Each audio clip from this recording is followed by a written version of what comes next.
इंसदादी दहशतगर्दी अदालत कराची में ट्रेलर जलाने के मुकदमे में चेयरमैन मुहाजिर कौमी मूवमेंट आफाक अहमद समेत 12 मुल्जिमान अदालत में पेश हुए। अदालत ने कहा कि आफाक अहमद और दीगर पर जून के पहले हफ्ते में फर्द जुर्म आयद की जाएगी।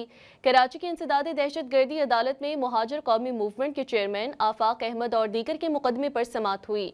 तफ्तीशी अफसर पुलिस फाइल लाना भूल गए, जिस पर अदालत ने बरहमी का इजहार किया।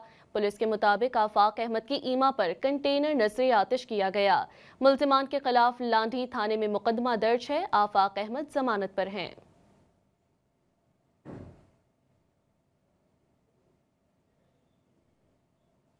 इंसदादी दहशतगर्दी अदालत कराची में ट्रेलर जलाने के मुकदमे में चेयरमैन मुहाजिर कौमी मूवमेंट आफाक अहमद समेत 12 मुल्जिमान अदालत में पेश हुए। अदालत ने कहा कि आफाक अहमद और दीगर पर जून के पहले हफ्ते में फर्द जुर्म आयद की जाएगी। कराची की इंसदादी दहशतगर्दी अदालत में मुहाजिर कौमी मूवमेंट के चेयरमैन आफाक अहमद और दीगर के मुकदमे पर समाअत हुई।